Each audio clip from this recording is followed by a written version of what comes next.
The ultimate guide to drawing realistic faces. In today's video, we're going to share with you the ultimate guide to drawing realistic faces. Hi, my name is Carrie, and I want you to proudly call yourself an artist. Here on Artist Strong, we help artists like you build your skill and develop your unique artist voice. Whether you're a beginner looking to improve your skills or an experienced artist looking for some new techniques, this video will help you create lifelike portraits.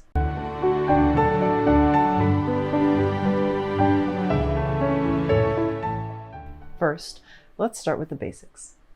Before you dive into drawing a full portrait, make sure you have a strong understanding or at least some confidence of the fundamentals of drawing. This includes things like understanding perspective, shading, and proportion. Now, I can already hear, Carrie, I don't want to do drawings of spheres and boxes. Boring. I just want to jump into drawing people. Good for you. Go for it. Please do.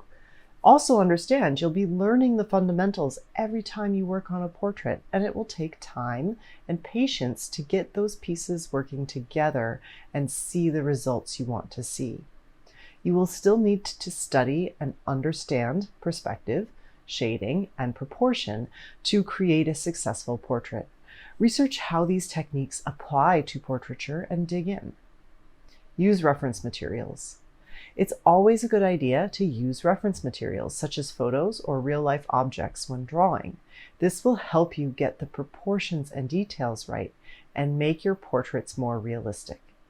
So many people have told me they want to draw from their imagination.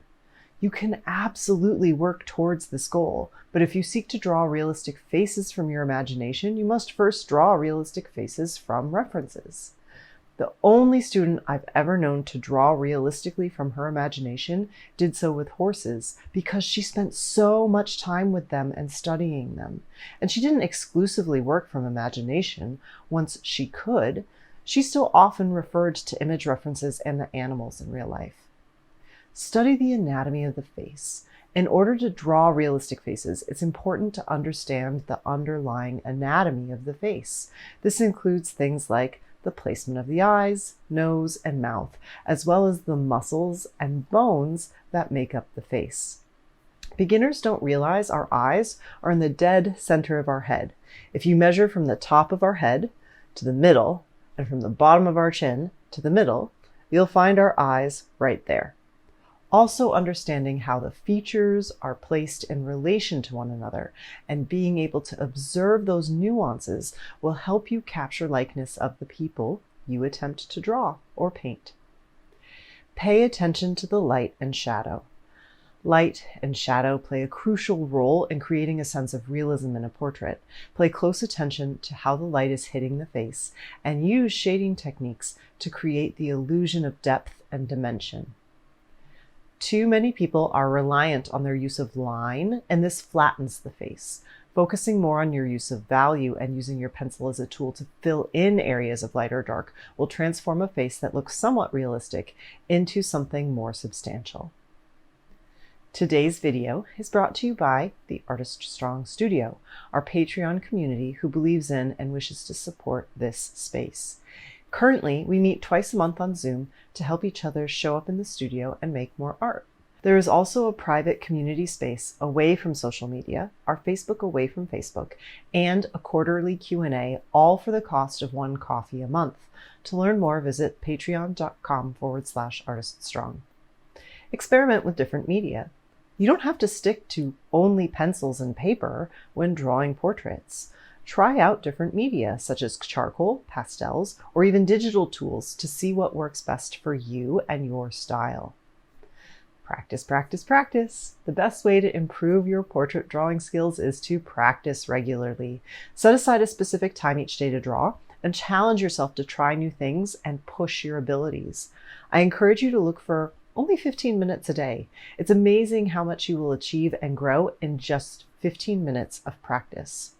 Showing up matters more than the length of time that you show up for. Getting feedback is also invaluable.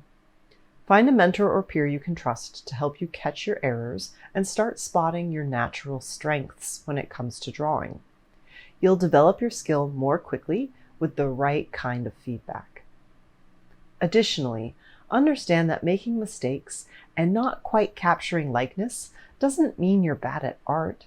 It means you aren't yet at the skill level you wish to be. It can and will happen if you persist. Take your time. Rushing through a portrait will only lead to mistakes and unsatisfying results. Instead, take your time and focus on each part of the face individually. This will help you create more detailed and accurate portraits. Portraits are my absolute favorite topic, and I have a free guide that walks through some of these lessons and demonstrates some of the techniques I mention. If you don't see the link below, message me and I'll share it with you. What would you add to today's conversation? What is something new you'll apply to your next portrait? Tell me in the comments below. Thanks so much for watching. Please subscribe to Artist Strong. See you next time. Remember, proudly call yourself artist, and together we are Artist Strong.